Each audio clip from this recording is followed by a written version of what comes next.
champion is clad in big orange. Pat Summit and Destiny have met 7 times before. Tonight is number 8. Tennessee Volunteers have wrapped up an SEC outright regular season title. Connect with the SEC runs through Rocky Top. Tennessee wins the SEC regular season crown for the 2nd consecutive season. the 1-0. Indiana, right center field. Rock's on the move. Rock get there. Tennessee walks it off. It's a mismatch. Deep three. Come on now. Man, don't connect. Probably trying this time. Indeed. New hand there. Down the middle. Got it. The fly is high and again. And he's going to take it. Touchdown, Tennessee. Hey, how much fun is this? Man, Rocky Top, this is college football at its absolute best. Man, college athletics is absolute best. Feeling a little bit disappointed today, but you know what? We still had a fantastic week overall, fantastic season overall. We're here to talk all about it. I'm Michael, my co-host Skylar. Skylar, man, how we doing today? We're doing all right. Sorry for the chuckle at the beginning. We were taking bets on if Tennessee Football 247 would indeed come in here and say it's sad to be a Tennessee Vol. I'll miss this team, and not 1 minute ago did he post that. So it is sad today, but not all is lost on Rocky Top. We got a lot to talk about today. Of course, the not really close contest between Tennessee and Houston in the Elite Eight. Lady Vols went to the Sweet 16.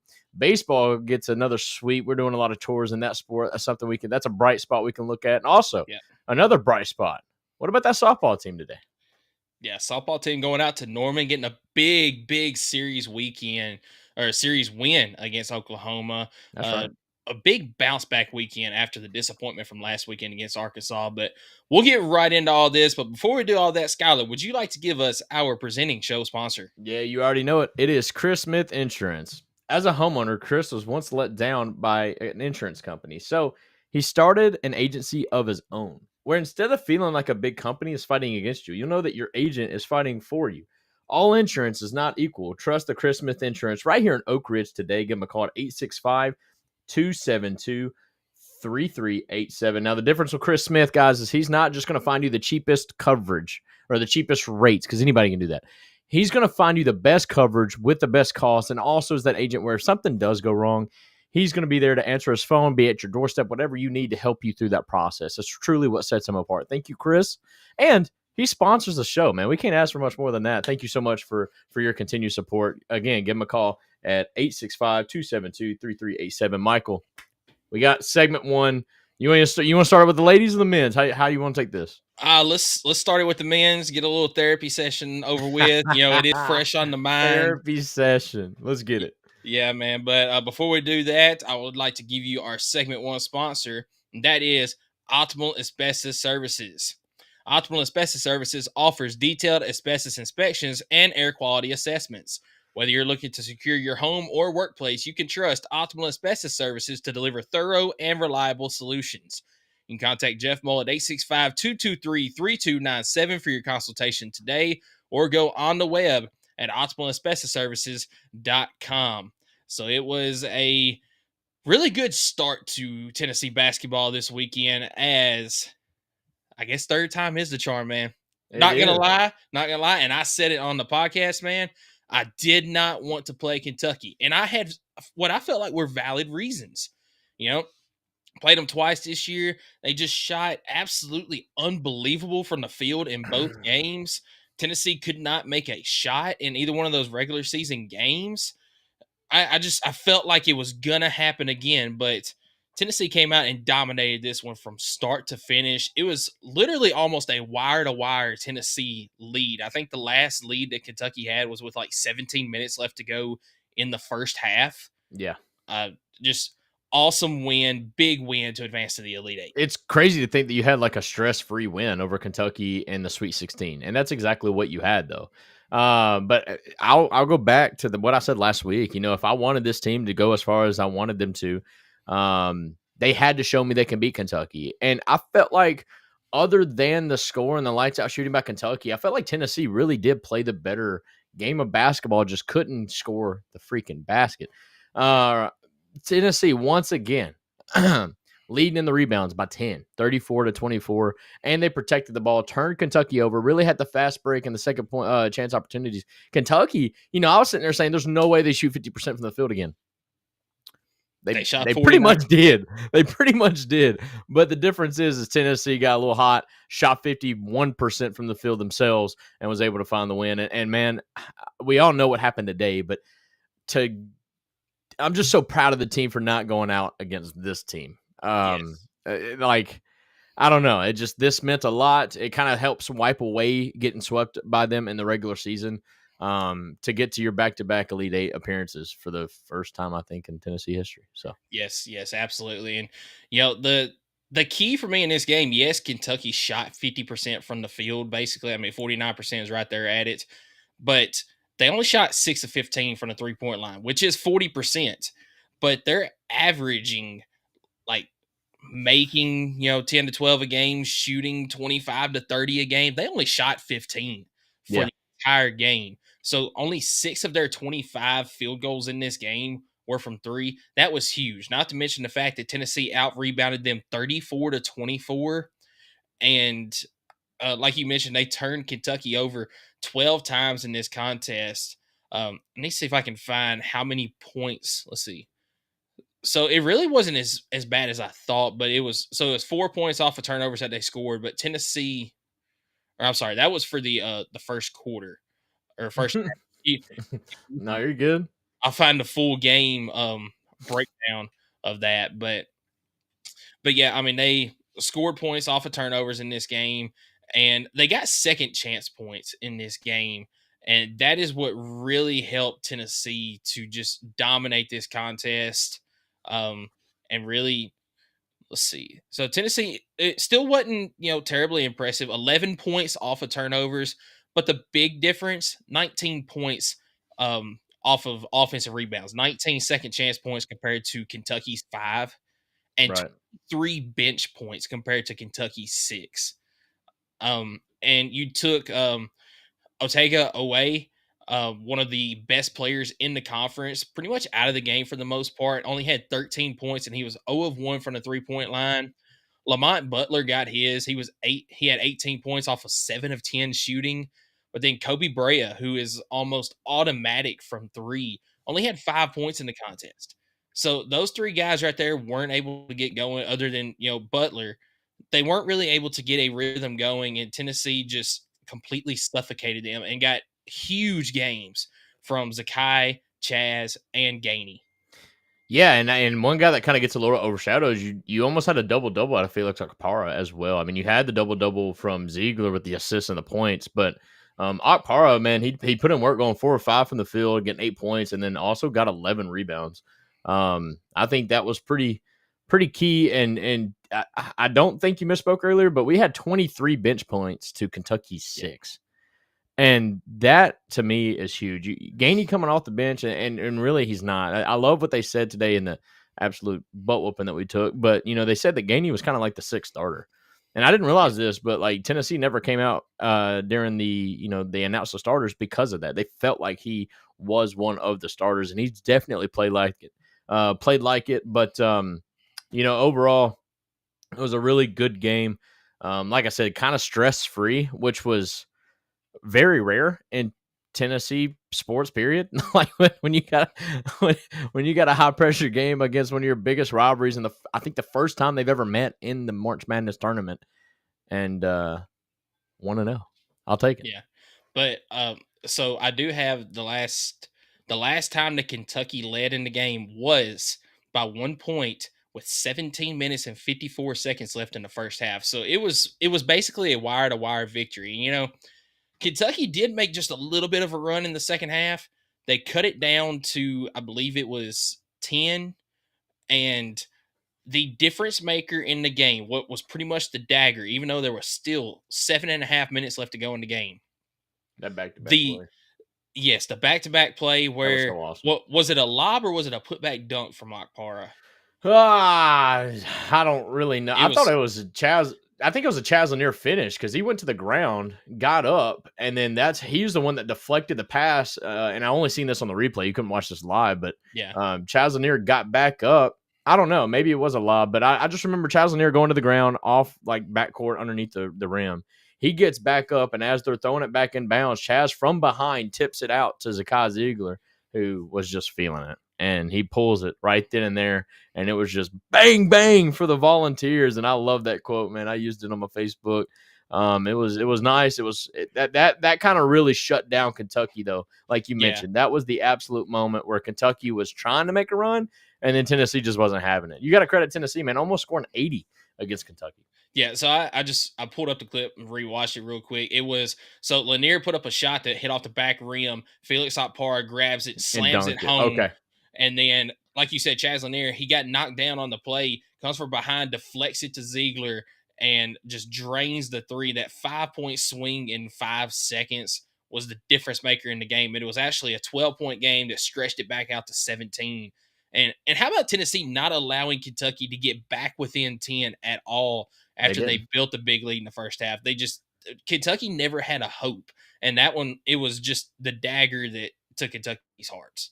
Absolutely. And I don't know, that's the perfect defense to offense thing, though. I feel like Tennessee's done a great job when they've had to turn it up. They've done that. And I don't know, just watching the game, it was such a joy to watch, just because, like I said, it was so stress-free. You're beating one of your biggest rivals because like what's at stake as far as what the seniors would have to endure for the rest of their life if this is the way they got put out. And I do have to get credit to Mark Pope, man. First year head coach, come in with like 0 returning production. And he takes Kentucky to a Sweet 16. And I think that's something to look out for as a Tennessee fan moving down the road. I mean, I think Kentucky is going to be another beast. Mark Pope is going to be a problem at Kentucky for not just for Tennessee, but for the entire SEC. We only thought that John Calipari had Kentucky at a high level. I feel like Mark Pope is going to keep them there and maybe even put them back up towards the top where they were at one point. He's done a fantastic job this year, and like you said, just in year one, Kentucky is going to be a problem in Tennessee. That's right. Side. But it felt good to win this one, that's for sure. And the boys did that. And you had good games from a little bit of everybody. Zakai double-double. I mean, what can you say more about him? So before we move on to the Houston game, got a question for you. Yeah. Should Tennessee retire Zakai Ziegler's uniform? I know the number 5 is in the rafters already with Chris Lofton. But so after this year, the number 5 will not be worn again. That's Zakai was allowed to wear it through the rest of his career at Tennessee. It's going to be retired after this year, no longer able to be worn. Would you be okay with them retiring Zakai's number 5 along with Chris Lofton's? 100%. And I think it should be one of those numbers that you only get to wear if you know you're going to be a dog. Like that's because they're not going to retire the number entirely, I don't think. No, I'm pretty sure they said that they were going to, at least when they put Lofton's number in the rafters a couple years ago. That was the plan, was once Ziegler was done wearing it, the number 5 was not going to be worn anymore. Now that could have changed. Well, in that case, changed from now. Then in that case, if you're going to say something like that, then you have to hang Ziegler's up there with it. So yeah, I'm totally okay with it. I mean, I don't know. I think what he has done at the university, I think that you have to retire it. I mean, dude is the all-time assist leader at Tennessee. He's got the most tournament wins, I think, out of any player. Yeah, the most tournament wins. He's the all-time steals leader at Tennessee. Led his team to, 2 Sweet 16s and then 2 Elite 8s?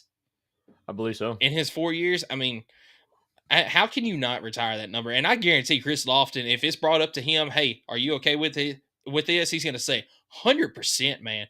Go ahead and do it. I've got no problem with that whatsoever. And Chris Lofton is that kind of character, man. He's a good dude. He was there. He watched like the last 3 tournament games. He went and spectated. And so, I mean, I think he would absolutely not have a problem with that. So, yes, I would be all in favor. I don't think anybody wouldn't be in favor of it, to be honest with you.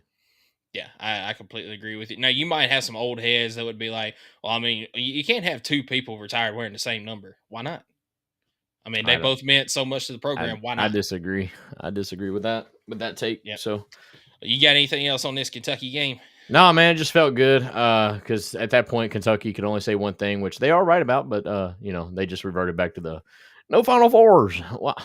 Whoop-de-doo, we beat you. So we'll take that because they got to hold that over their head till probably the next basketball season because we all know that their baseball and their football team is atrocious. So welcome to the everything school. Let's go, baby. Yeah, exactly, man. So unfortunately, now we got to move forward to today's game, and it wasn't pretty from the start. Nah, this is a first half disaster. This was not ready to come out and play. Couldn't match Houston's physicality. Now, I mean, you matched it to, point for point in the second half. And honestly, you got to credit Houston on the way they finished the game because Tennessee did try to make a run there, but then 3 back-to-back-to-back threes by Sharp, I think, and one other dude. Like they hit the shots when they needed to. I got to credit Houston, man. I felt like our defense wasn't terrible, but Houston was hitting some insane shots in the first half.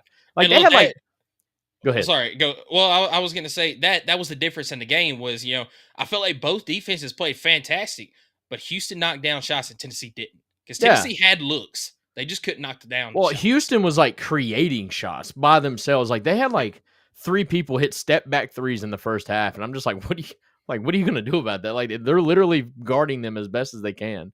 And they're just hitting the shots. And that's something that I was a little afraid of. Houston does have some shooters.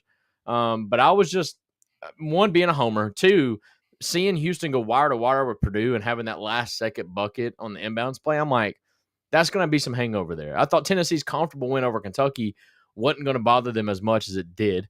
But I just came out thinking that Tennessee would be just fine, but going 0 for 14 at the 3-point line to start the game. I mean, and those were contested, but not every single one of them. And I didn't even think it was like possible to shoot that bad in a game, but Tennessee finds a way to amaze me every way possible. Jordan Gainey turned it up in the second half. He really played his heart out. Felt like we out-rebounded them in the second half. At least it felt like it. But we got it within 10.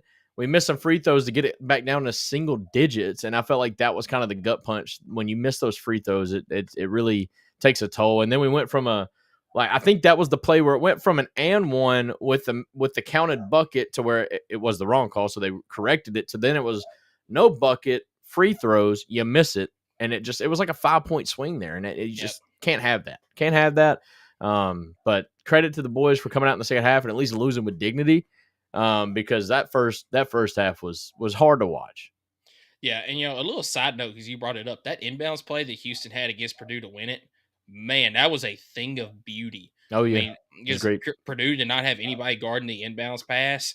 Just get it into somebody and pass it right back to the inbounder. Just fantastic play all the way around. But, yeah, in this game, you can't start off on offense the way that you did. You scored 15 first-half points. That is terrible. 15 first-half points. You're not going to beat anybody doing that. 15 and a quarter is not great. Exactly. I mean, 15 in a 20-minute span. You're not going to beat anybody doing that. You just dug too deep of a hole. Yes, you tried coming back, but then the 3-pointers that were knocked down towards the end of the game, this is one of those games where you look at the score and you say, yeah, the score did indicate just how bad this game was, just how bad Houston beat Tennessee.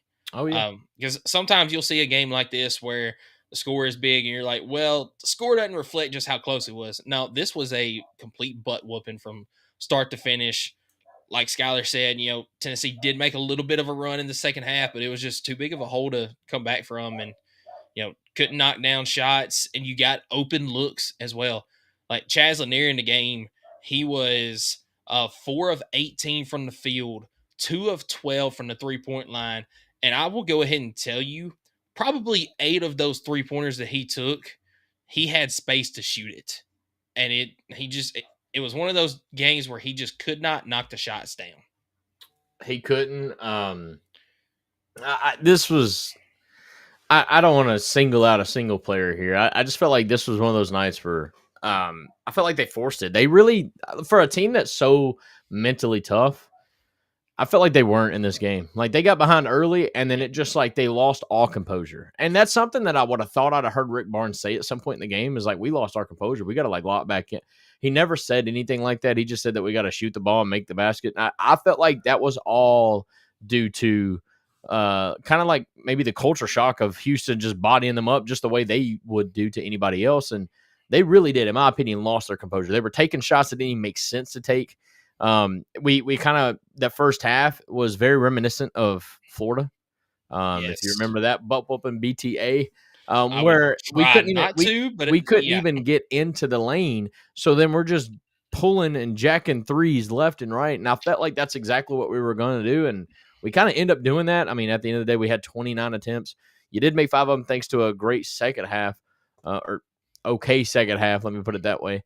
But no, man, this was tough to watch. And this kind of helped me realize that it's not about the seeding. You know, everybody was thinking that we should have been a number 1 seed, and I felt like they got it right. It looks like, depending on how Auburn plays in the second half, looks like the number 1 seeds are going to go all the way. Kind of sucks as a fan of basketball, not seeing like that Cinderella go all the way, and not that Tennessee was. I'm just saying, but overall, they got the number 1 seeds right. Tennessee battled hard, and I think regardless of where you are, what your bracket was in, you're going to have to play a tough team in the Elite Eight. That's part of it. You're probably going to play a 1 or 2 in the Elite Eight, and I just wish it would have been a better game. But then again, I always sit here and say I'd rather lose by 30 than to lose by 2. And so I'm just proud of the boys for not giving up. I felt like they really fought in the second half, played for pride at that point.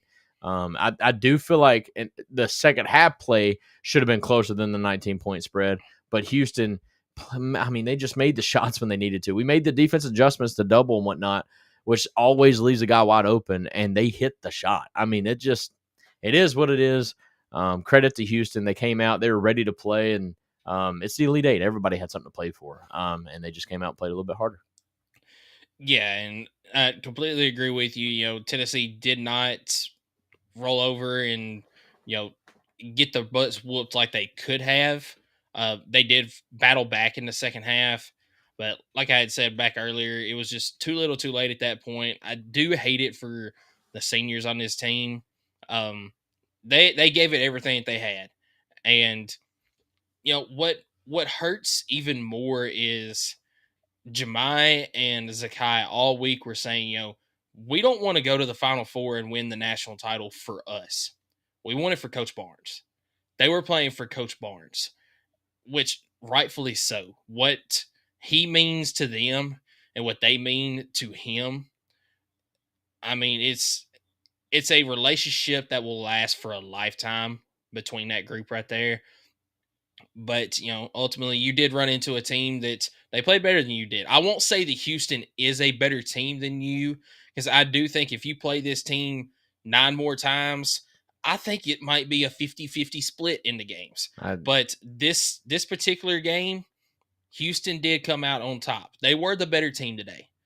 I disagree, man. They're on a 17-game heater, and I thought it was because of what conference they were in, but until you see them play, head-to-head, and I'm not taking anything away from what Houston did. I think they are the better team, and they proved it today. I mean, that's me not being a fan. That's me taking off the orange glasses, just seeing it for what it was. I mean, Houston absolutely came out and bodied us.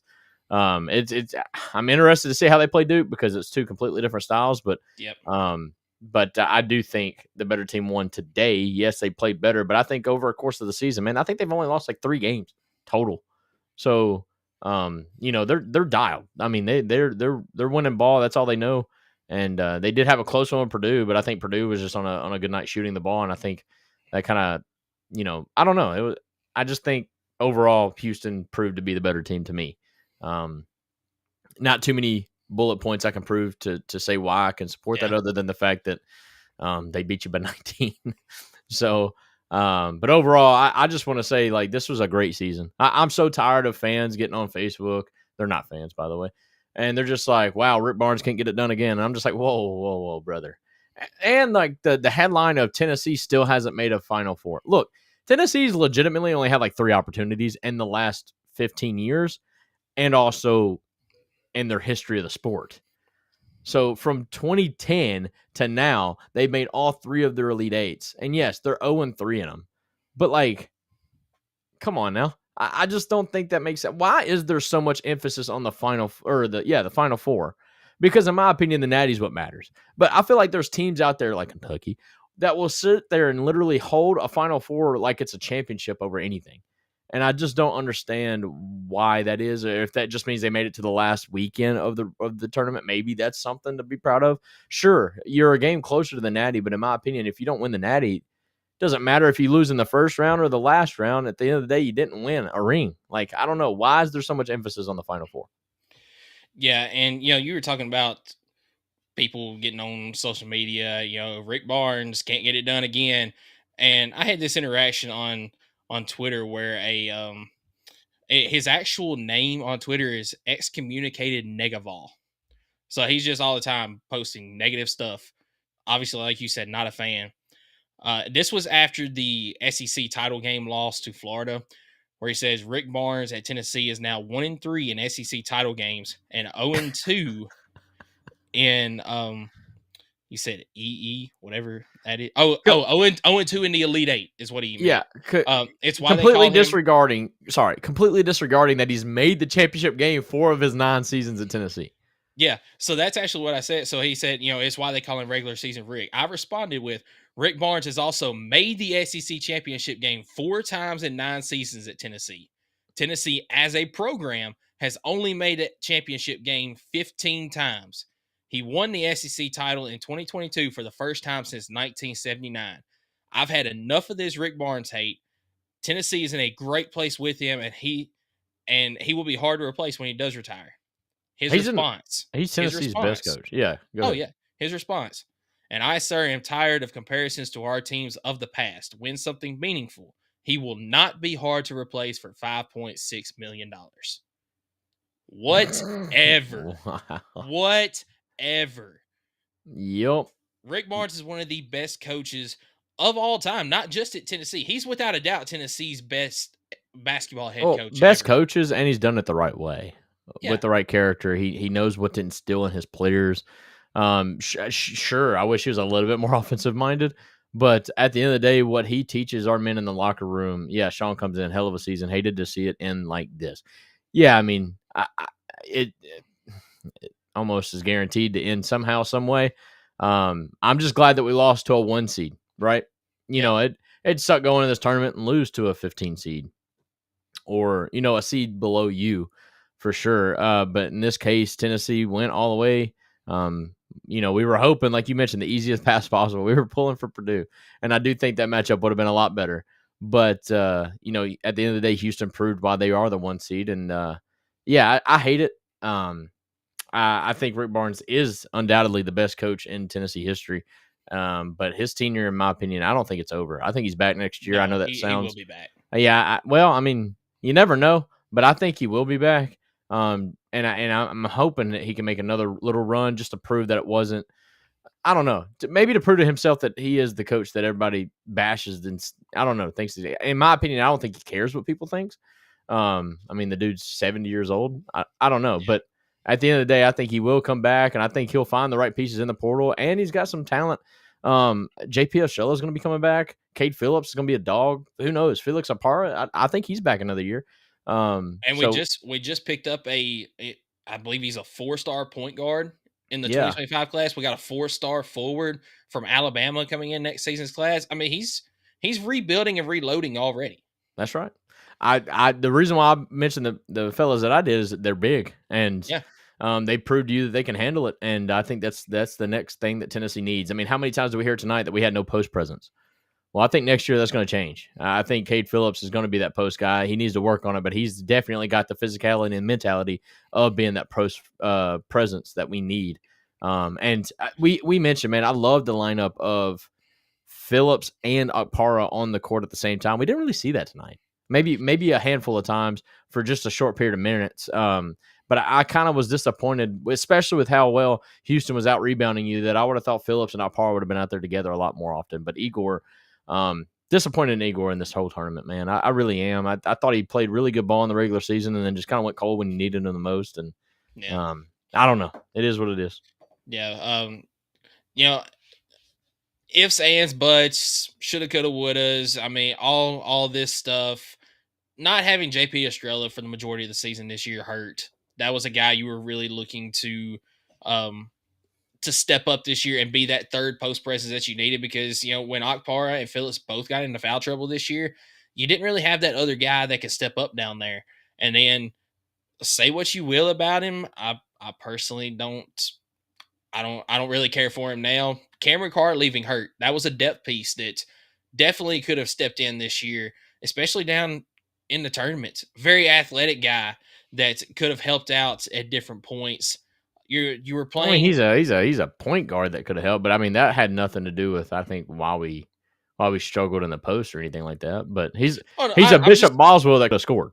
I'm just saying, as a whole, the depth piece, Yeah. we went from we could go 10, 11 deep this year to, hey, we're lucky if we can go 8 deep, 9 deep sometimes. Because, I mean, Boswell, this was his growing year, his learning year under Zakai Ziegler. Now, I think he's going to be really good next year. You got 1 season under your belt. You got 2 complete off seasons. I think he's going to be good. But ultimately, before we move forward, just want to say thank you to these seniors this year. Chaz did his thing this year, single season 3-point leader. Igor, had an up and down season. Not from a lack of effort though. Oh no, he was without a doubt giving his all every single time on the court. Darling Stone Dubar wasn't exactly the season he was expecting. Dude also went through a whole lot. Like I actually read a article about him not too long ago. So he stepped away from the team before the season started because he was dealing with the loss of a best friend, his grandmother, and his dad that all passed away in a 7-day span. Just complete heartbreak there. And that was in the off season, but he was still dealing with it right before the season started, which is why he stepped away from the team. But they were completely supporting him throughout it all. He was getting help therapy wise and all that. Just, it wasn't necessarily the season he was expecting, but he still made his impact on Rocky Top. And then I cannot go without saying how much Jordan Gainey and especially Jemai Meshack and Zakai Ziegler have meant to this program. What they have done will last a lifetime in Tennessee basketball. I mean, it almost makes you emotional talking about it, just especially what Zakai and Jemai have meant to this program and the blood, sweat, and tears that they have put in. That's right. Jordan Gainey, in my opinion, was a little bit underused. I mean, that kid's a baller. But yeah, man, Jemai, Gainey, Ziegler, Lanier, you name it, man. It was a fun season. What a season to remember. Like I said, I'm not taking anything away from Houston. They played a ball every game. I'm proud of the boys. I'd rather them lose this game than the one against Kentucky. I just the Kentucky win and how well they did it, the way they played and executed. I really thought they'd have a little bit better of a game than they did today. But overall, it comes to an end on Rocky Top for the basketball season for both teams as they both lose to number 1 seeds. I assumed that you wanted to move on to the next one, right? Yeah, I'm good with that. One more little stat. This is Tennessee's first loss this season to a non-conference opponent. And there it is. As they went undefeated in the non-con. So, I mean, it does not really help at this point, but, just thought it was a fun little stat to pull up there. That's right. SEC got 4 of 8 teams in the final or in the Elite 8, and 2 of them already go down. Alabama in a big way against Duke, and Tennessee obviously in kind of a big way against Houston. So, all right. Well, we're going to wrap that up because that's doom and gloom and whatnot. And we're going to talk about the Lady Vols. But before we do that, I would like to let you guys know who our segment 2 sponsor is. And that is P&L Business Services. We know firsthand that getting your monthly reporting, invoicing, bill pay, taxes, and other business services right is critical. That's why at P&L Business Services, we go beyond bookkeeping by providing you with everything you need in your back office so you can have your time back and the peace of mind to do what you love most, which is building your business. Behind every successful business is a great bookkeeper.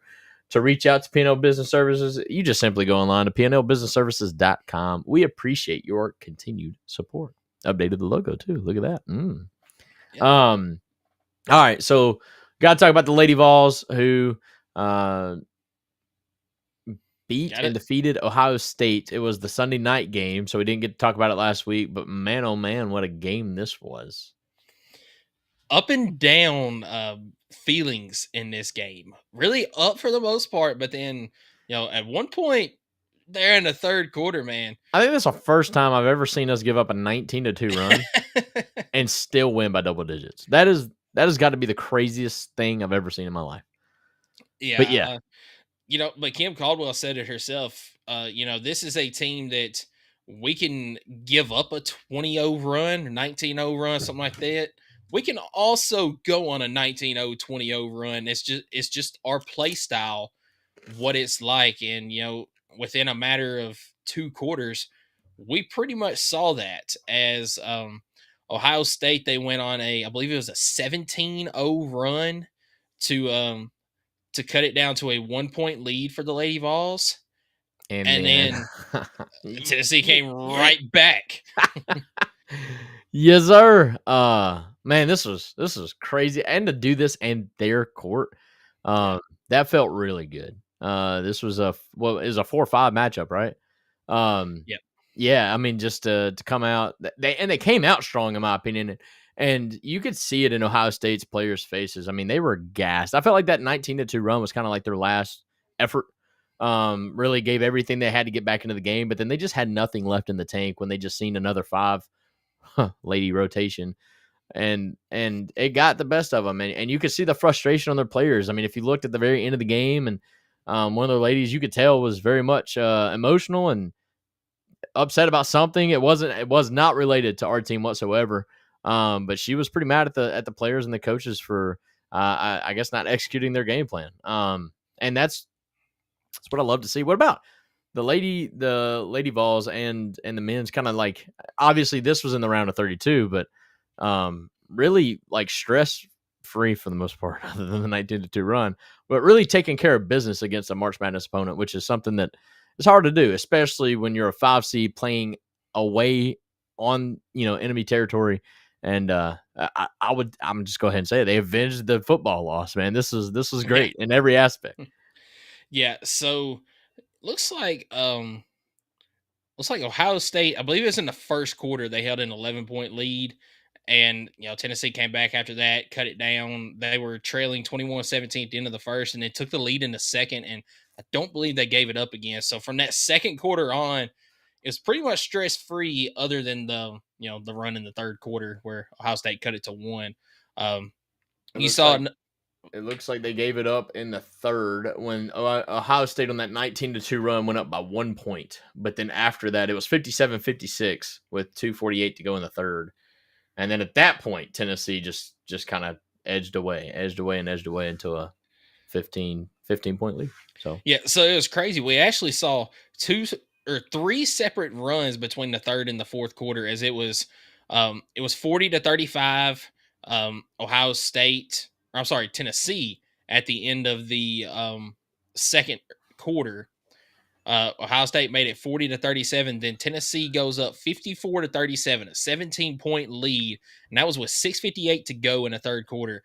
Ohio State comes all the way back and cuts it to 54-53 with 4.5 minutes left to go in the third. So in a 2-minute span, Ohio State scores 16 points.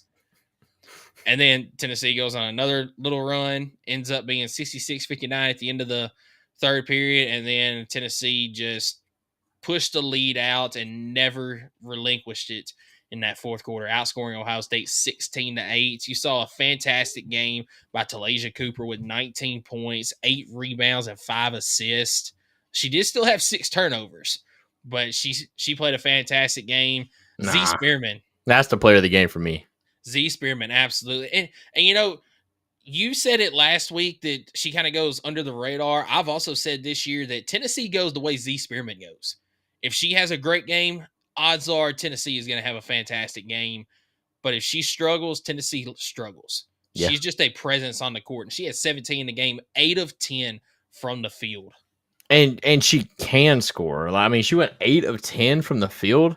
0 of 1 from 3-point, but like she can hit threes. Like that's the thing is, I mean, obviously not in this game, but she's just kind of like that overall big that kind of plays like a 4, maybe even like a 3. She has that type of athleticism, but she's as big as a 5 in my opinion, and that's probably where she's been playing all year. But I don't know. I love to see the game that she had. along with Ruby Whitehorn, in my opinion, played a really good game. 6 of 10 from the floor, 2 of 4 from 3-point shooting, 50%. Added in 14 points, and even had 5 rebounds herself. So I mean, 2 of the players that because of rotational, whatnot, but those are starters. Ruby Whitehorn is, at least, but you mentioned Julian Hollenshed was playing some of her better ball. She only had 4 points in this game, but she did add 4 rebounds, and she had a huge block. That was something that I felt like our team did really well today, or in this game. They had 6 total blocks. Just absolute SWAT team. And that helps because that keeps Ohio State from being able to drive into the paint. If you're blocking the way they were in this game, that forces them to settle for jumpers and for 3-point shots. They obviously didn't take a lot of 3-point shots. They didn't even shoot that bad from 3-point, 5 of 12. But our defense was just just swarming the ball. Look. I love when the Lady Vols play because it's almost every time we look at the field goals, and almost every game we actually shoot worse percentage-wise than the team that we're playing. But the team we're playing always is like 15, 16, 17 less attempts because they can't even get the attempt. Between the 10-second violations, between the shot clock violations, and turnovers, there's so many times where we play a team that shoots better than us, but doesn't even get the opportunity to shoot as much as we do. So you got to credit the defense here. 6 total blocks. I don't even know how many turnovers. 14 turnovers? No, to your point there, 23 turnovers for Ohio State, and Tennessee scored 37 points. 37 points off of those turnovers. That's the game. Period. Well, that right there, and then you mentioned the amount of attempts that Tennessee has. They had 21 second chance points compared to 6 second chance points for Ohio State. On the offensive glass, Tennessee out-rebounded Ohio State 14-8. And, based off of those offensive rebounds, Ohio State only scored 3 buckets off of it, where Tennessee turned a lot of their offensive rebounds into points in this game. Those are the 2 stats that really stand out to me, was forcing those 23 turnovers, scoring 37 points off of it, and then having 21 second chance points in the contest. 100%. What a game for the Lady Vols to send us to the Sweet 16 against number 1 Texas. In Kim Caldwell's first year, by the way. Oh, that cannot be understated enough. And the fact that she was not even in the running. She had a baby in the middle of the season, only missed 1 game. And that's because she literally had the baby the day before the game. And she's incredible. She's not even in the running for National Coach of the Year. And I feel like I don't know this for a certain, and I probably shouldn't say it, but I feel like we have like 3 McDonald's All-Americans that are right on board. Maybe not 3, but no, we've got 3 McDonald's All-Americans coming in next season. So I was right. Oh, bad. Yep. Look, that was off the cuff, bro. I thought I read that, but you never can trust what you see on Facebook or anything. No. So I just feel like this team's trending up. We got a lot of these players returning. Jewel Spears is going to be dearly missed, but I feel like Kim Caldwell, we got our coach, man. In her first year, with all the distractions that she had between, she's still in month 11. She's not even been here a year yet, and she's already taken us to Sweet 16, and we won a lot of games. All of our losses all of our losses came in the SEC.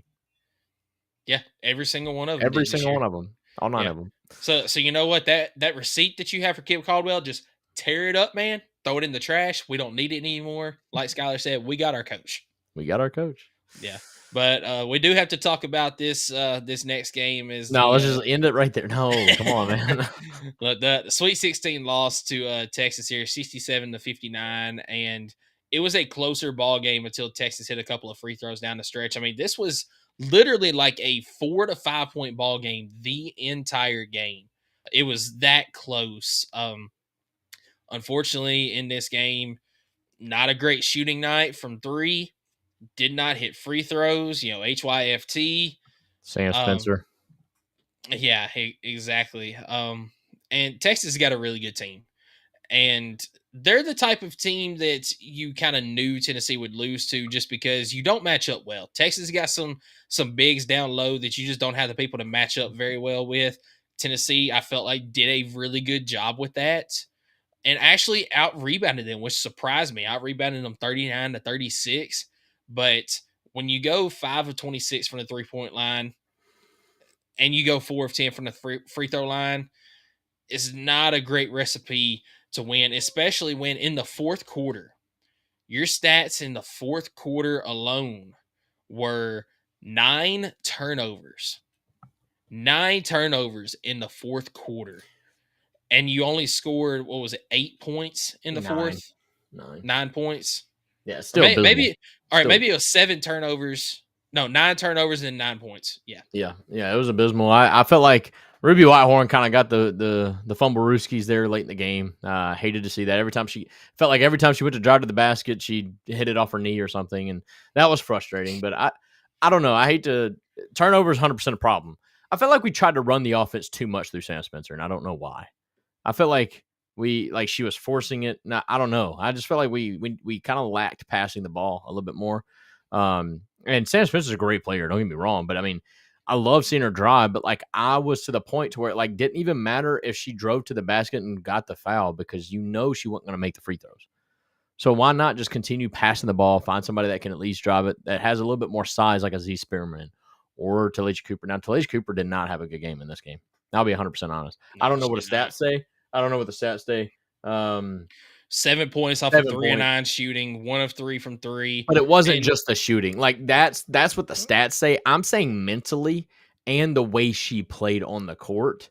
I don't know if something's going on there. I hope not. And I'm not trying to hint that she might be out next year, but it almost looked like a toxic attitude. And I hate to bring that up. I know it's a great run and whatnot, but Talasia Cooper let me down. It hurt my feelings to kind of see the way she handled herself. She always has that you remember playing ball and somebody that was kind of like the spoiled brat kind of playmaker on the team, but not having a good day, kind of always walking around with their head down or something.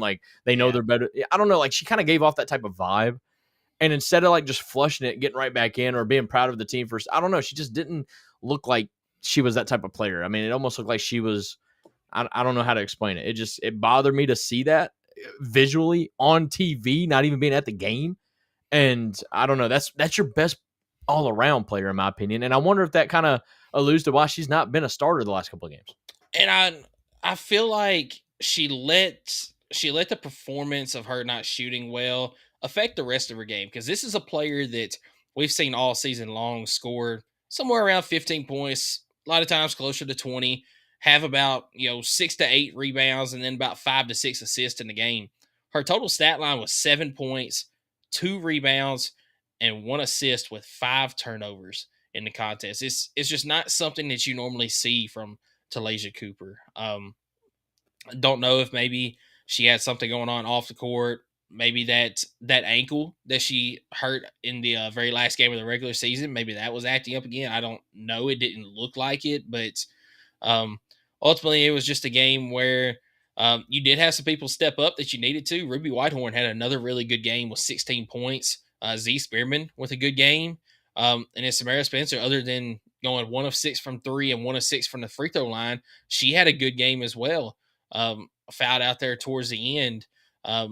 But you also just had some no-shows in the contest. Jewel Spear, 2 points. Tess Darby with 5. Julia Sarah Hollingshead Puckett's with biggest 2. highlight was handing a shoe back to her teammate. Well, and she did go down and get the block off of that. But, yeah, you're right. That was about the only highlight. She had 0 in the game. Kanaya Boyd, 0 in the game. And then Alyssa Latham with just 2 in a contest. Avery Strickland only got to play for 1 minute of the game. So, I mean, I'm not going to count her in that. But in the game where you needed your biggest players to step up, you did not get it in this game. No. It's unfortunate. I don't want to talk like they got absolutely, destroyed or dominated, because they didn't. Oh, because they were very well in this game the entire contest. It's just crazy they were in the game, considering how bad they were at the free throw line, how bad they were at the 3-point line. I don't know. I was amazed that they were even in it. They did out rebound a Texas team that's pretty much bigger than them. But no, I don't know. One of those things where, again, you take it with a grain of salt, because in my opinion, it was a number 1 seed. You were a 5 seed. And I felt like you gave Texas a run for their money. They were frustrated. And I think we were right to say when we were going into this tournament, I think no matter who we were playing, that team did not want to face us. And I think I still stand by that. I think Texas didn't want to face us because they were like, man, that was a close game at our court without their head coach. And then to see just the mentality of seeing 4 or 5 people rotate in and out, I mean, that has to be devastating as a player when you're like, oh, I finally got something on this player. Oh, dang, she's gone. And I gotta go up against somebody that just got some water. I'm over here like sweating it out, whatnot. But I think even for the men's, I don't think Houston wanted to play Tennessee. No, they didn't. Like that's they were looking at it. Everybody looked at it. That's the mirror image of that team. Like they're like, man, I don't want to face another high defensive, team, especially in the slugfest they were with. And Purdue. To your point about teams not wanting to face the Lady Vols, I've got a searing hot take about that. If Tennessee had upset Texas in this game, I think Tennessee makes the Final Four. Because I just don't. You said it earlier this season. I don't think that any team can come out and game plan for this Lady Vols team in a day or two turnaround like it is now. The way that this team plays, they're built for tournaments. Yeah. So if you get past that first day of the tournament where, there's a lot of time for the other team to prepare for it, and plus Texas has seen you before, so they kind of knew what they were getting. You get past them, I don't think TCU, who ended up being the team that won on the other side of the bracket, would have enough time to game plan for that. And as long as Tennessee just absolutely doesn't crap the bed in that game, I think Tennessee Lady Vols are going to the Final Four if they're facing off against a short turnaround team. I just don't think there's enough time to prepare for the Lady Vols with the style that they play. Yeah, they're definitely a tournament team. But I think that's why they made it to the Sweet 16. I don't know. This is exactly where I wanted them to be. I mean, I hate to say it like that, like I'm cutting them short, but like they were a top 15 program the entire season. So to make it to the Sweet 16 kind of helps stamp that, regardless of their seeding, doesn't matter at that point. And this was, again, in first year head coach Kim Caldwell's career. She kind of made it a point. She's like, look, I don't want to take a step back. Not that her goal was to make it to a Sweet 16, but in year one, yeah, I mean, that was the bar, really. She didn't want to take a step back as a program when she took over, and I felt like she did a great job of not doing that, even with, like I said, the everything that she had coming her way this year, and one, acclimating to living in Tennessee, and two, starting her family and everything that came with being a person as well as being a coach. And man, I think we got her, man. I hope she sticks around for a long time. Yeah, I completely agree with you, man. And it was a year where you had this success. It is by no means a disappointment where they made it. I mean, the fact that you made it to the Sweet 16 in year one, and you very well could have been a top 4 seed in the tournament. I mean, you can't lose 3 of the last 4 games of the season. That's well that, but also, what did we have? 9 total losses, 10 total losses on the season this year, and 8 of those were by single digits. I would say 6 of those were by 5 points or less. Oh yeah. I mean, you very well could have been a team that only had 3 losses, 4 losses going into the tournament, a top 4 team in the SEC. I mean, this is by no means a disappointment at all. It leaves some to be desired, but that's just there were no expectations really coming into this season other than we do need you to at least keep on the same level that Tennessee was last year, try to improve on that. And she absolutely did that, and she's got so much left to build on for next season and then the seasons following that. 100%. You got anything you want to say before we wrap it up? Just say thank you to the seniors on this team as well. I mean, Jewel Spear, what she's done with this program. Tess Darby, a 5th-year senior. I believe Sarah Puckett the same way. Sarah Puckett had a disappointing season this year. I think she just spent a lot of time trying to adjust to this game plan, but I mean, she had a fantastic career here on Rocky Top. Julian Hollingshed, what she has done at this program, and she never was the best player, but she never gave up, and she always played her absolute heart out. She is going to be severely missed. Sam Spencer, just 1 year here on Rocky Top, but she put her stamp on the program as well. And I mean, you've pretty much got everybody else coming back next year, along with, you already mentioned it, 3 McDonald's All-Americans coming in next year. Mm-hmm. You still got people you can pick up from the transfer portal as well. Kim Caldwell is very much so building this program to be a juggernaut. Let's add a clickbait topic here. Go for it. Are the Lady Vols back? Oh, I'm going to say ask me again next year. I think it's slightly premature to say yes, they're absolutely back, although I'm leaning more towards yes on that topic. I think it's a yes. I mean, I think it is too, but I think just like everything else, you've got to have more than a 1 year sample size. Not in today's world. I think one year sample size. You've seen what she's been able to do with the team that not just that she inherited, because she was able to bring some girls on, but also you're seeing already what she's able to do on the recruiting trail with literally only 1 year of recruiting. Can you now imagine the relationship she's going to be able to build with a sophomore in high school and keep nursing that relationship up? I just think, dude, I think they're back. I mean, I want to lean that way. And so I'm going to make a comparison here, but by no means am I saying that I think Kim Caldwell is like this person, because she is not. But you could have also said the same thing about Butch when he was here. No. The turnaround that he made and the recruiting that he made as Absolutely. well in his first couple of years. But his first season was still a losing season. I agree. It was. But then he steadily built each year until that 2016 team that, had a disappointing end, but, you had the highlight game against Georgia. Yeah. Was it Well, yeah, 15 and 16 were absolute disappointments. Yeah. So at that point, you would have thought, okay, Tennessee is back. And then you saw where that went. By no means do I think this is going to happen with Kim Caldwell. She is a totally different breed than Bush Jones is. She actually means business. I just think it's a little. I don't want to be premature. I just think it's a little different because it's not like a head coach came in on the football scene and just like immediately won 10 games and then fell off, because that's not what happened. Like even Heupel went 7-6 in his first year. Yeah. But I don't know. I just think Lady Vols' first year, and it's not like she had to rebuild an entire program. Lady Vols are still competitive. They just they just kind of they didn't. They really didn't. And getting put out in the round of 32 as a 3-4 seed that they were. I don't know. It just maybe not that high, but either way, they were a 6 seed, got put out by 3 seed NC State in the second round. Yeah, in the round of 32. Okay, well then never mind. But anyway, that's not Lady Vol expectation to be a 6 seed going into a tournament. Heck no. Yeah, or giving up a last second 3 to South Carolina when you leaving her wide open. By the way, that was pretty wild. But yeah, anyway. I'm gonna say I need a bigger sample size than just 1 year. I'm just trying to grow the channel, just trying to get that cool video out, and you absolutely failed the test. So thank you, appreciate that. Well, you know what? That video is still going out, so it is what it is. Well, it's all good. I appreciate that. You gave the answer nobody wanted to hear. So yeah, exactly. No, I've got nothing left on this one. I think the Lady Vols had a great season, definitely a success.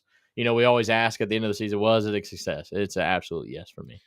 Yeah, and we didn't mention it about the men, but I mean, it's still an absolute success. 100%. You can't say it's not. You go to the Elite Eight. You're a 2 seed. You're supposed to go to the Elite Eight, right? You were the final team in college basketball to lose a game. I mean, you stayed undefeated longer than everybody. Yeah, yeah. Sorry, you lost me. I was like, wait a minute. No, there's people losing right now. Yes, you're 100% right. You started out what it was 15-0. What did it 16 or 17-0, something like that. I mean, they literally swiped the non-conference, and that had some quality teams in it. So no, I agree. Yeah. All right, let's talk baseball. Yeah, let's talk some baseball and softball on the diamond. But before we do that, I'll give you our segment 3 sponsor. It is Kaizen Painting. Do you want a colorful life? Kaizen is a painting and drywall company that provides residential, commercial, exterior, and interior services. At Kaizen Painting, we understand the importance of a beautifully painted home and properly installed and repaired drywall. We're here to bring your vision to life. We care about providing you with a personalized, efficient, and quality service. If you live in Knoxville and surroundings, contact us for a free estimate at kaizenpainting.com.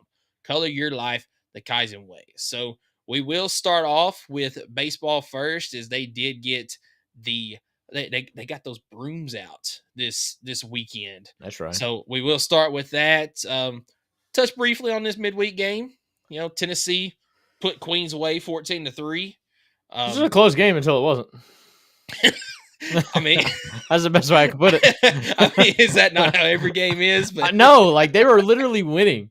Like, look, Yeah. look, they literally took the lead in the fourth. I think it was top of the fifth when I'm watching. I'm just like, wow, are we really doing this right now? And then they were like, no, we're not. We were just wanting to see if you're watching or not. Yeah. No, it was like I said, it was a close game till it wasn't. It was yeah. that's a great way of putting it. But yeah, the Queens had a 3-2 lead going into the top of the fifth inning, and then Tennessee in the bottom of the fifth and bottom of the sixth inning put up 6 runs and 4 runs respectively to put the game out of reach.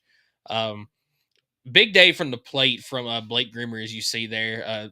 Freshman on the team, 2 for 3 with 5 RBIs. A big, I believe it's a 3-run home run in the contest.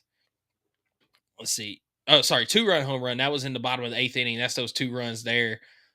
Scoring in this game for Tennessee got started early as Dalton Bargo, who is swinging an absolute steaming hot bat right now.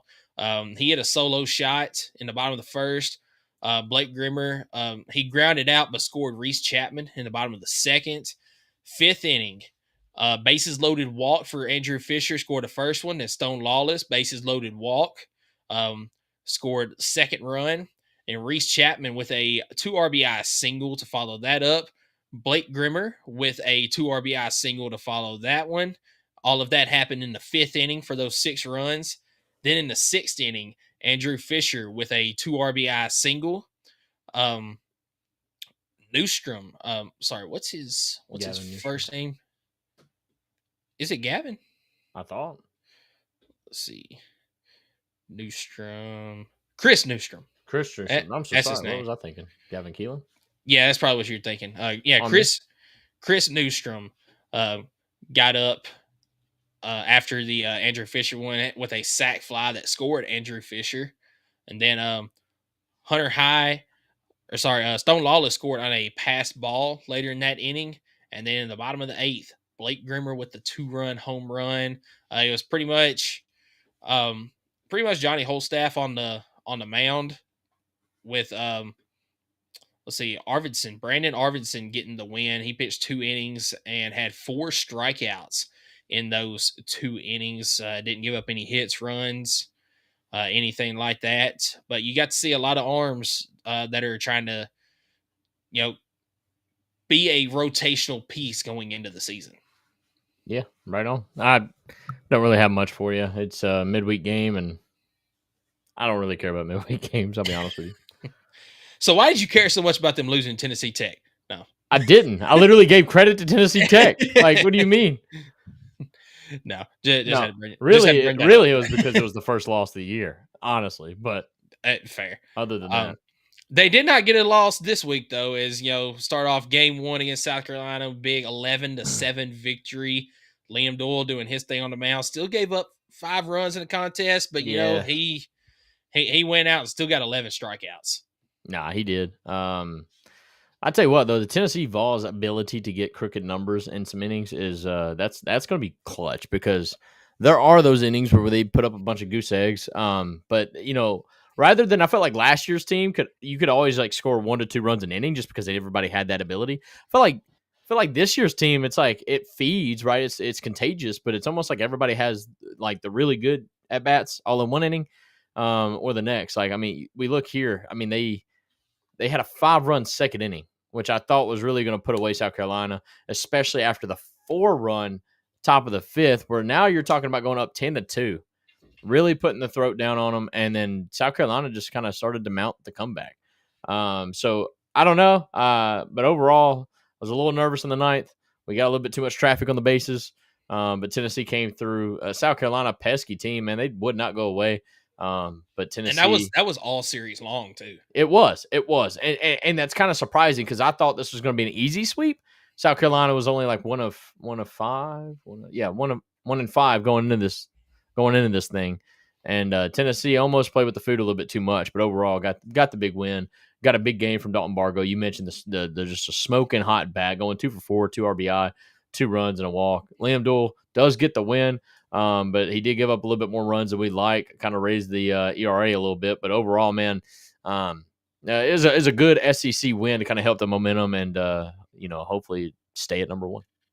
Yeah, scoring in this game here, Dalton Bargo led it off in the he was second batter of the inning, but led off to scoring with a solo home run. Second inning with the big 5 runs, and Ariel Antigua started off with a sac fly, scoring Manny Marin.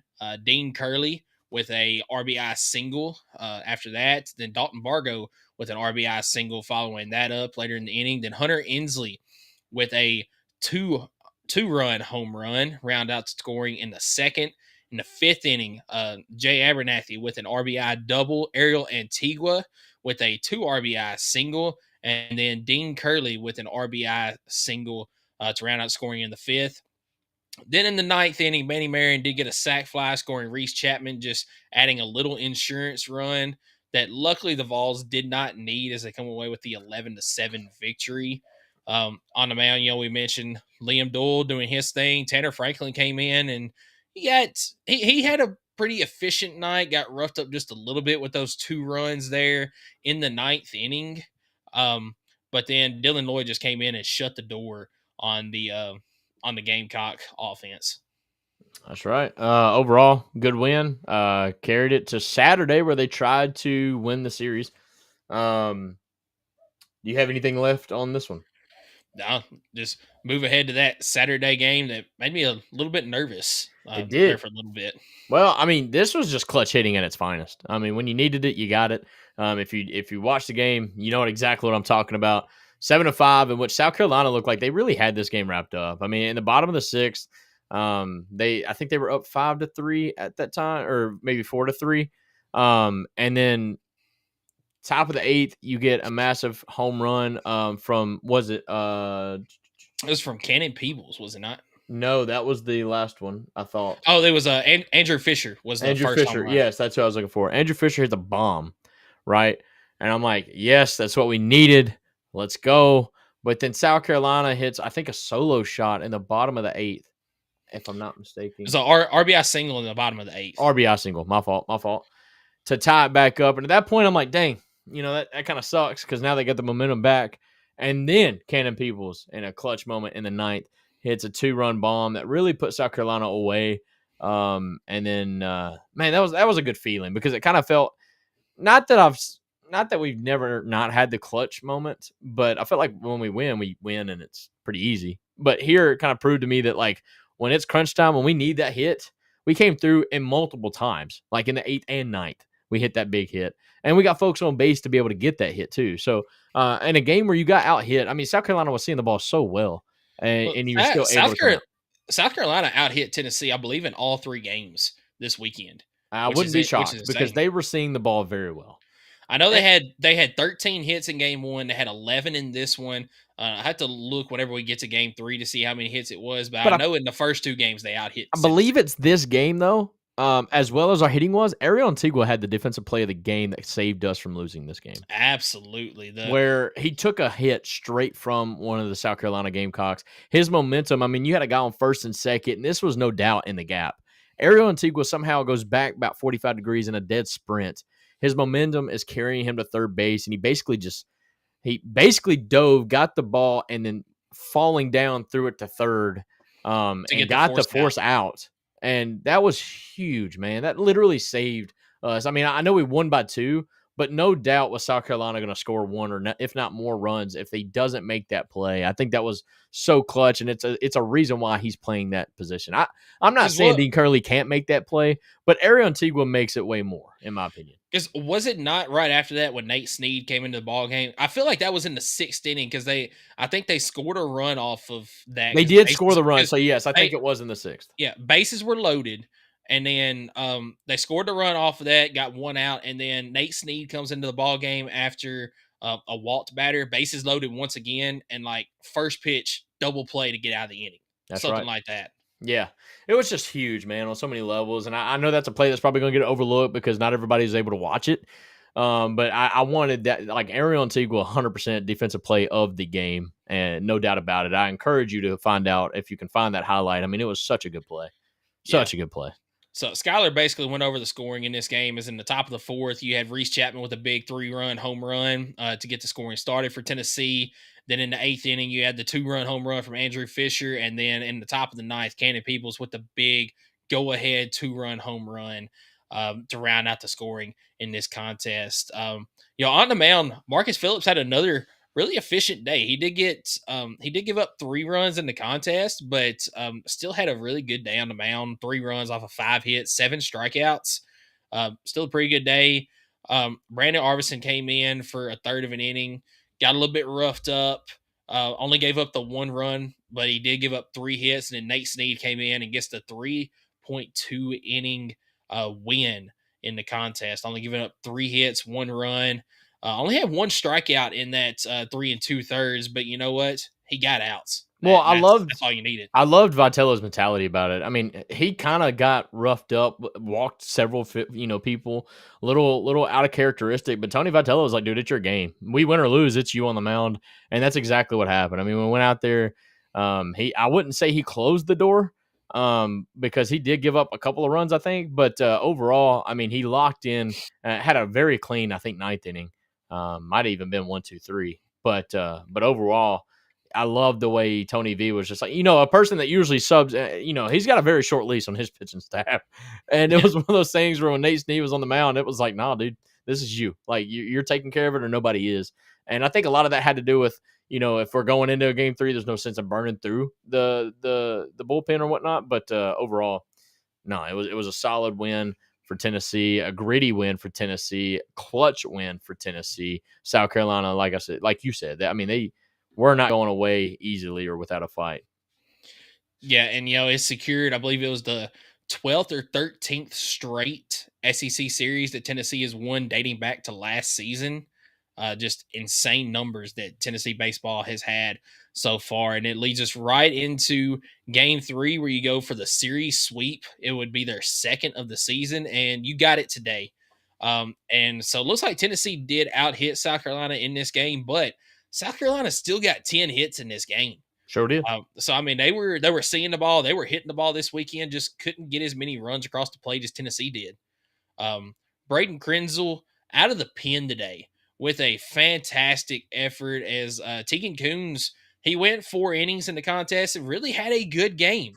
Gave up 6 hits, only gave up 1 run, had a strikeout, but Braden Krenzel out of the pen came in, went 5 innings strong, only gave up 4 hits to 1 run, had 4 strikeouts. Just a fantastic day and really a fantastic past 2 weekends from the freshman duo there. That's going to be really fun to see this season on the Sunday matchups. I love seeing Krenzel getting the length of time that he got to. Was able to really, go out there and shut it down. But I do like Tegan Coons, man. He's showing me that he's a legit Sunday starter. And I'm liking what I'm seeing out of it. And then once again, the crooked numbers for Tennessee's offense. Every single inning they scored, they scored more than 1. The 4th, 5th, and the 7th, they put up 3, 2, and 2 to really put the Gamecocks away. And then also defensively, when you did give up a run, you didn't let that turn into more than 1 run. I mean, they gave up 1 in the first, and you got to credit South Carolina for coming out swinging. And then they gave up 1 in the bottom of the 6th, but that was it for the scoring. Overall, Tennessee gets the win. South Carolina started it with a RBI single in the first, and then Hunter Inslee singled to score Curley and Dalton Bargo, a 2 RBI single. Hunter Inslee had himself a day, by the way. He sure did. Manny Marin singled in the top of the 4th as well, and that scored Hunter Inslee and advanced Fisher. But overall, in the 5th, top of the 5th, Dalton Bargo, another hot bat, singled and scored Dean Curley. Dean Curley scoring a couple times, getting on base, doing what a leadoff's supposed to do. Reese Chapman in the top of the 5th as well, doubled to left center, which scored Hunter Inslee to third. Dalton Bargo scored. And then 7th inning, Hunter Inslee home run, solo shot, and Andrew Fisher back-to-back, by the way, home runs for your Vols in the 7th to really put away the South Carolina Gamecocks. Yeah, great to go on the road and get a big SEC series sweep. Always good to at least get a series win, but to go out and get a sweep, especially on the road, that's huge. You're doing what you should be doing as the number 1 team in the nation. And once again, still doing it without arguably your best arm on the mound. Hoping Yeah, to get some we talked about insight this. on. We talked about this last week. I haven't I, heard anything. I was gonna say hoping to get some insight on this going forward, but AJ Russell's who we're talking about for everybody listening. Yeah. AJ Russell, we were told, is getting healthy. Even came back and pitched a few innings, 3-4 weeks ago. Yeah, it's been a and little haven't while. seen him since. So I wonder if he re-aggravated that injury and now he's doing it the right way, taking it slow.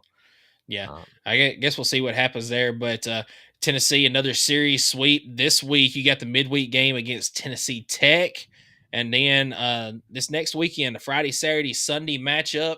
It is going to be a rematch of last year's College World Series Championship Series against Texas A&M. A Texas A&M team that they've kind of done what the recent champions have done. We've talked about the trends of recent champions. They win the College World Series, and then the next season they don't even make the tournament. Well, Tennessee has taken that trend and squashed it, where Texas A&M, who was the runner-up, they've kind of taken what Tennessee's spot was supposed to be based on recent trends, as they have not been playing very good ball. No, but hopefully it is another series sweep. Sorry, my mouse had died on me, which is unusual, but we're back. We're good. But yeah, I mean, good week for baseballs, and man, I hope they keep it up. This is an insane pace they're playing at. A little bit, in my opinion, even though it was a sweep, closer games than what I wanted. But overall, they are still only 2 losses on the season. I think they will remain that number 1 spot. And that's all you can ask for, especially with basketball season officially being over. It's like, all right, what do we look for now? And it's this right here, baseball and softball, baby. Let's give me all of it. Yeah, absolutely. So we'll move over to the softball side of things. We'll talk briefly about this first game here. Is did get the 3-2 victory on Monday night, as it was a Saturday, Sunday, Monday series. So we did not get to talk about this one on last week's podcast. Avoided the sweep in Knoxville for this game. Still a disappointment as far as how the series went, but to avoid the sweep, that's big. As we mentioned last week, you never want to be the one to get swept. You just want to be the one doing the sweeping. And in this contest here, you started with Sage Marjetko on the mound, and she got a little bit roughed up in the first 2 2/3 of the innings, and brought in your ace, Carlin Pickens, to just completely shut the door. As Marjetko gave up 3 hits, where Carlin Pickens, when she came in, did not give up a hit, had 2 walks and 6 strikeouts and 4 1/3 innings pitched. Fantastic effort on the mound, scoring in this game. All the scoring was literally done in the first inning, as Arkansas hit a 2-run home run to lead things off. And then the bottom of the first, Sophia Nugent with a sac fly. And then Laura Mealer with a 2 RBI double. And that was all the scoring that happened in this contest. I just credit the defense for being able to do that. I mean, you realize how hard it is to hold the lead that entire game, right there at 1. I mean, that's insane toughness from the Lady Vols, and like you said, it is the number 1 rule to not get swept. So this game was really important for them. And I think even the announcer said it in the Sunday game. They were just like, "Wow, to be able to hold the lead right there at 3-2 the entire game is almost more impressive than the win itself." Yeah, massive shout out to ladies getting it done. Would love to see a little bit more offense, but beggars can't be choosers, right? So. Yeah, exactly. So let's get to the games that we really want to talk about. As Lady Vols travel out to Norman, Oklahoma, facing the defending. Love in Oklahoma. All right, Luke Holmes. Hey, you got to, man. We own Oklahoma right now. Let's go. That's right.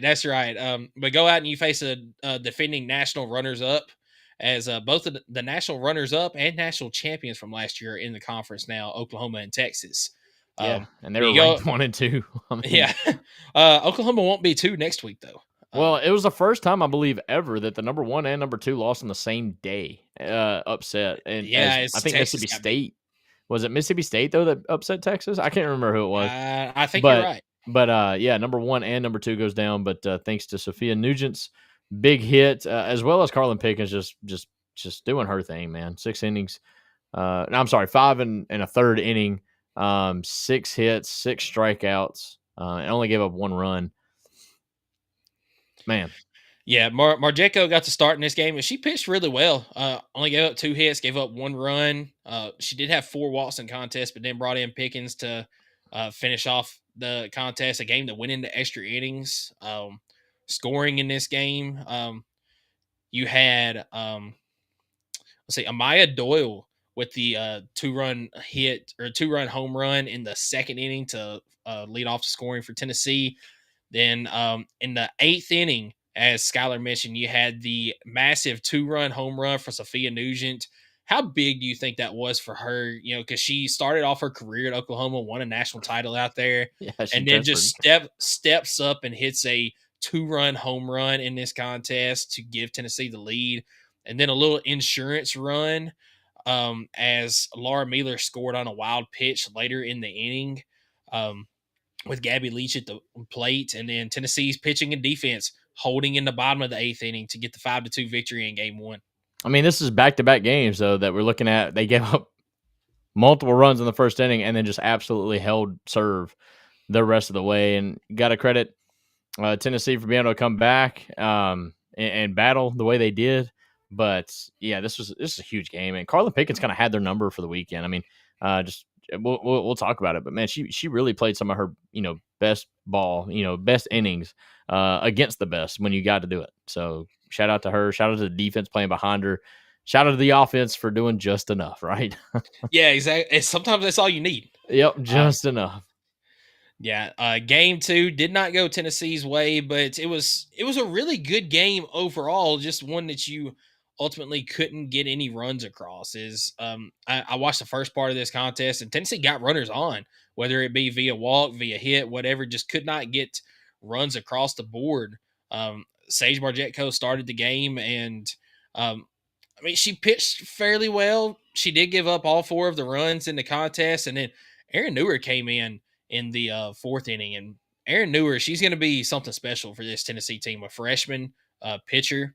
She only gave up 1 hit, had 2 strikeouts the rest of the way in the contest. But scoring wise, unfortunately, you just got the 1 home run from Taylor Panel, who had herself a weekend, had herself a day in this one as well, going 3 for 3 in the contest. Really, the only Lady Vol to have a lot of success at the plate.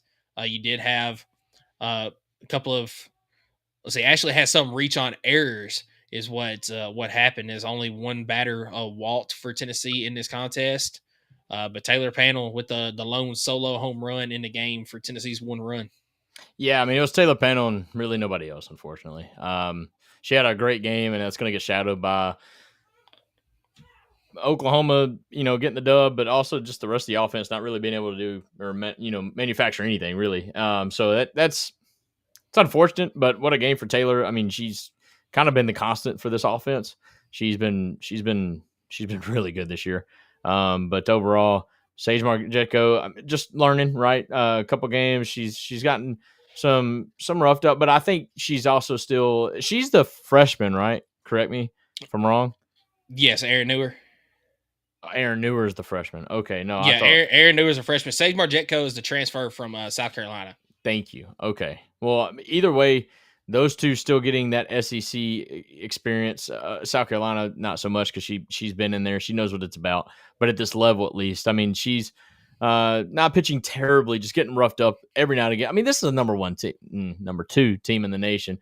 You can only hold them at serve for so long. And I felt like, overall, they did really good. Just had that 1 bad inning. And, got to manufacture a little bit more on the offense. But when you're talking about a pitcher's duel type of game, I mean, straight defensive, when you only give up 4 hits or 5 hits and you only get 4 hits, I mean, that's just the type of game that you're getting. Overall, the series then goes 1-1. And I think Karen Weekly kind of sensed this was happening, so she kind of saved everything for game 3. And boy, am I glad she did that, because the Lady Vols in game 3 clutched up in Norman and gets the big win. 5-3 on a massive 4th. I'm talking monumental 4th inning. Clutched by, was it Ella Dodge that got it was like a 3-run homer, right? Ella Dodge just, I mean, absolutely clobbered the softball, and as soon as it left the bat, you knew it was gone. Just no doubt home run. Boo Gibson had a 2 for 3 day from the plate as well. But the real story of the game for me was Carly Pickens, as you mentioned. She just basically shut down Oklahoma this weekend. She did give up the 3 runs in the contest, but only 4 hits, had 6 strikeouts. She did walk 3 batters, but the defense behind her held strong. And sometimes that's all you need. I mean, just fantastic game in this one. Laura Miller started it off in the 4th with a 2 RBI double. It was a bases loaded hit in the 4th inning there. Laura Miller doubled, scored Allen and Panel. Sophia Nugent advanced to 3rd, and then right after that was the Ella Dodge 3-run home run to round out the 5-run scoring for the Lady Vols. Nah, this is what it's all about, man. I think this is huge for the Lady Vols program, for the softball team. Absolutely. I think this is so big, especially one answering the fact that you lost at home to Arkansas, not particularly best softball team. To be able to answer that with then winning the series against Oklahoma. Mind you, Oklahoma had only lost 2 games total before this series, and you handed them 2 losses. I think this is the first time Oklahoma's lost a series and conference play. Lord. Oh, man, dude, I can't even think about it. Like, yeah, because I think they did beat Texas last season in conference 2-1. Obviously, Texas got them in the national title series. Can you look up real quick? When's the last time Oklahoma's lost a conference series, like softball team? I can't because my mouse is. I need a new battery in my mouse. It's really bad timing that it's done this, but whatever. It is what it is. I've been having to cut it on, cut it back off to go from stat sheet to stat sheet. But let me know what you find right there. As I'm serious. Oh my word! It's probably since like we're alive since they've lost the last like. Oh, okay. So they did lose the series last regular season to Texas. Okay. But get this right here. So that right there was their first conference series loss since 2012. So 2 series loss, conference series. We handed them their second in over a decade. Yeah. I'll take that. On their field, by the way. Yeah, that's the big thing field. Was on their field. You went to Oklahoma and got these wins. And you were the first opponent to do it, not named Texas, who gets the opportunity to play them every year. So, yeah, we'll take that. Take that. Yeah. Good job, Carlin Pickens. Good job, Ella Dodge. No, what a great game though by the ladies. I mean, Boo Gibson going 2 for 3 at the plate, and getting some more hits. Like you said, Laura Miller, Ella Dodge getting just a massive bomb. I mean, that's what you needed. You got on base. You fought for everything. That fourth inning, excuse me. That was huge, man. And Oklahoma really couldn't find a way out of it, and you took advantage of it. It's great. Great at bats. Great team win right there. Yeah. Excited to see what the rest of the season looks like for these Lady Vols. Yeah. Sorry, I'm just excited. Yeah. I have to tell you why, because now I've just done it. But your boy lost $100 on Tennessee losing in the Elite Eight. Your boy has made up almost every single dollar with his last 2 bets, thanks to Auburn covering and it hitting the under. So I've only lost $3 on the day now. I cannot believe I just did that. What a wild way to have 2 great wins that I can't even be happy about because I'm still technically under. I would not advocate for betting, but that's the first time I put that much money up. And I was really feeling it until I wasn't, which was pretty much in the first minute of the game. So that's. But you know what? As long as you bet responsibly, it's all good. That's all that matters. And the wife said we weren't going out for the weekend, so I said bet using the $100 for this. Yeah. And you know what? I'm not going to go into too many details, but a little teaser. We might have a little bit more responsible betting coming up in the football season. Hey, let's go. Yep. That's about all I'm going to give out. Just a little teaser. But we'll see what transpires in the future. But Tennessee softball, they do play Western Carolina in a midweek game this week before hosting Mississippi State in a Friday, Saturday, Sunday series. Looking for another big SEC series win, trying to defend that SEC title for the 3rd straight year. The series win this weekend against Oklahoma was huge, as I believe Tennessee was sitting in like 7th overall in the conference. I think that moved them up to about 4th in the conference. So that was big this weekend. But that's something you can do when you don't get swept. They get swept by Arkansas. Even when you win the series this weekend, yeah, it's huge, but like that's just making up 3 straight losses in a series is just so hard to come back from. Yeah. So this was huge for them to get that one win over Arkansas and then to continue that with a series win over Oklahoma. Now they're right back in the thick of it. I love to see it, and we'll be talking about nothing but baseball and softball, little bit of football as we move along the next couple months. And you know what I like about basketball ending though? That means football season is one step closer. One step. We're now in the sport that's already an SEC play. I mean, football's the next season, man. I'm excited about it. Yeah. So with basketball ending now, obviously 2 of our segments are going to be filled with baseball and softball going forward. That third segment, we're going to be talking some football, but also for any of our listeners out there, it's list season. So come up with some topics for Skylar and I to do lists with. I know I've got one topic that I'm going to throw Skylar's way that if he's okay with it, we might do next week. Your top 10 favorite Tennessee players in your lifetime. Yeah, see, now I have to say I'm okay with it because you kind of put me on the spot there. So, yeah, I guess we're doing that next week. I mean, we can put that off if you want to. I was No, just it's throwing it fine. out there. We're doing it next week. You done told the people and didn't even, I love when my producer just on the air, just bang, that's what we're doing. And I'm just like, all right, well, now I look like a bad guy if I say no. So, I mean, yeah. But hey, at least I'm not, coming on the show and saying, hey, Skylar, in segment 3 today, this is what we're doing. I at least pretty give much a what week you notice. do, actually. So, no, I got you. I mean, I at least run it by you beforehand. Nah, you do. You're straight. Well, no, what a good show today, though, man. You got anything closing?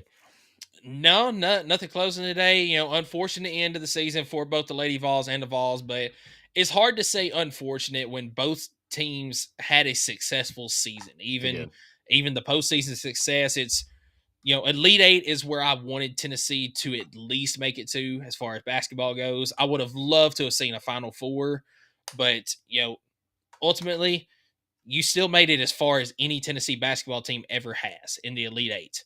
The ladies, honestly, I would have been okay with a round of 32 exit, but only because they played a team higher ranked, right? And on their court. That would have been understandable. But to make it to the Sweet 16, like you were getting upset. Yeah, exactly. But to make it to the Sweet 16, I think it's 100% a success. Yeah, but I do think, at the program as a whole, if you don't make it to at least a Sweet 16, then, just the history of Lady Vols basketball, it's a failure. And, Kim Caldwell can say, hey, this was absolutely a success, especially when you look at the season as a whole, what all they have done this year. But, we're in the thick of baseball and softball. Both of them are doing well. It's, the best athletic department in the entire country, and there's no other athletic department that can even compare to Tennessee. And I will take that one to the bank. And then, as we just said, football is now one step closer. The spring game is coming up on April the 12th, so we can talk a little bit about that as well. Other than that, man, you got anything? No, man. As always, I am proud to be a Tennessee Vol. I said it's great to be a Tennessee Vol. Let them hate. It's okay. They're gonna take their time. They're gonna have their moments. And when I say they, you know who I'm talking about. They're gonna trash on Rick Barnes, even though he's the greatest coach ever at the University of Tennessee. I'll say it again. In men's basketball. Yes, I thought that was a given, but yes, in men's basketball. Sorry. Well, that somebody's going to take that right there, and they're going to say, "Oh, they're saying that he's the best out of all coaches." I just don't feel like you can compare one. That's like apples to oranges. You can't say there's a basketball coach that's better than a football coach because they coach completely different. I don't know. Yes, the greatest basketball coach ever at the University of Tennessee. No, they're let them have their fun. That's okay. They have nothing better to do because they got put out a lot earlier in the tournament. So that's okay. Let them hate. We'll be back. And we said it last year. If not now, then when? And brother, we really did it the very next season. So I'm hoping that we can kind of do the same thing. Let's rebuild, let's regroup, and let's start the team chemistry now in the summer, and hopefully get back to an Elite Eight and give ourselves another chance at the Final Four. Yeah, absolutely. So everyone, appreciate you tuning in. Make sure you like and subscribe to the YouTube channel, Facebook, all of that. And everyone, go Big Orange.